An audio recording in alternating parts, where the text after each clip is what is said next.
שלום לכולם, וברוכים הבאים למהדורה הרגילה שלנו, בה אנו מעדכנים אתכם בסיפורים הכי חשובים שהיו היום.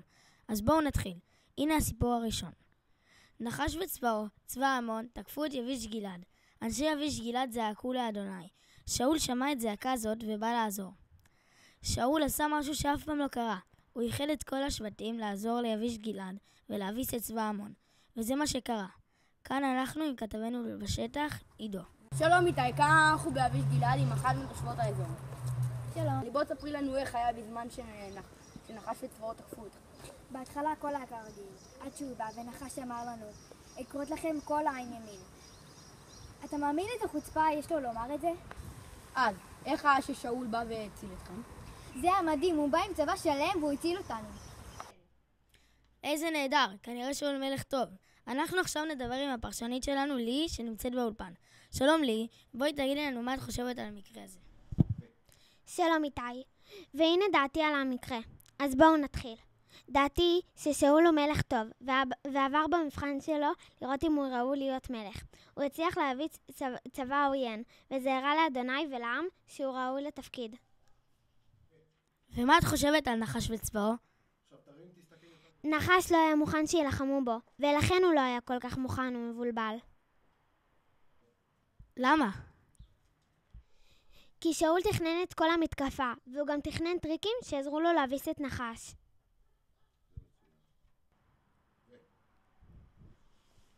עכשיו נחזור לכתבנו בשטח, עידו, אשר נמצא עכשיו עם שאול, המלך בכבודו ובעצמו.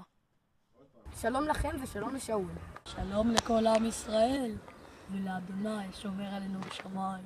שלום שאול, לי ולאולפן יש כמה שאלות לשאול אותך. האם תוכל לענות לנו עליהן? שמחה עידו, אשמח לענות על שאלותיך. איך הייתה ההתקפה? התקפה הייתה נהדרת, באנו משם, מפה, אפילו משם, גם משם הגענו. אבל שמו אומר שתפסתם חיילים בשבי. כן, אך לצערי הרב תפסנו שבויים רבים, ואיננו מצליחים להוציא מהם מידע, פשוט קשה מאוד. אני והצוות יכולים לראיין את אחד החיילים השבויים בבית הכלא? הוביל אתכם לצינוק שלנו. אני והצוות הולכים ללכת יחד עם שאול לארמון כדי לראיין את אחד החיילים בכלא. תודה עידו, עכשיו נצא להפסקת פרסומות קצרה ונחזור אליכם. מכולת של פעם, המכולת היחידה שנוצרה בימי התנ"ך. אגדה של פסח! פינקו פינקו! שלום, בטח אתם יודעים מה אני הולך לבחור, אבל עדיין, בואו תצביעו יחד איתי בשאול. הרי כולנו יודעים בסוף שהוא יהיה המלך.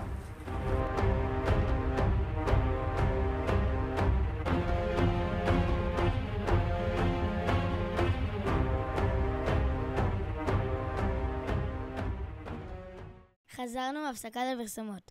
עכשיו לכתבנו בשטח, עידו, שהבטיח לנו שהוא יראיין אחד מהחיילים של צבא המון, ונעבור לעידו. כן, כאן אני בכלא המלכותי יחד עם גלי, אחת מתושבי יביש גלעד שראינו קודם, ואנחנו יחד עם אלה, אחת מלוחמות צבא המון שנלקחה בשבי. שלום לכם פושעים, אנחנו נתקוף אתכם עוד פעם. שלום אלה, יש לי ולגלי ולכל הצופים שאלה אחת גדולה. למה תקפתם צבא המון את יביש גלעד? באנו לכבוש אזורים, ורצינו לכבוש את יביש גלעד.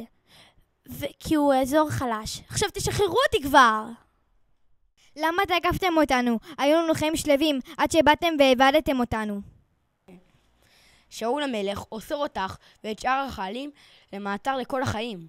מה? ועכשיו נדבר עם הפרשנית שלנו, לי. לי, מה את חושבת על מה שקרה? דעתי על המקרה היא שמה ששאול עשה עם המאסר מוצדק, אבל הוא צריך להחזיר את החיילים לביתם תמורת שלום. רעיון נהדר, נציע אותו לשאול המלך. טוב, כאן סיימנו את מהדורת החדשות. נחזור אליכם מחר ב8 בערב. שלום ולהתראות.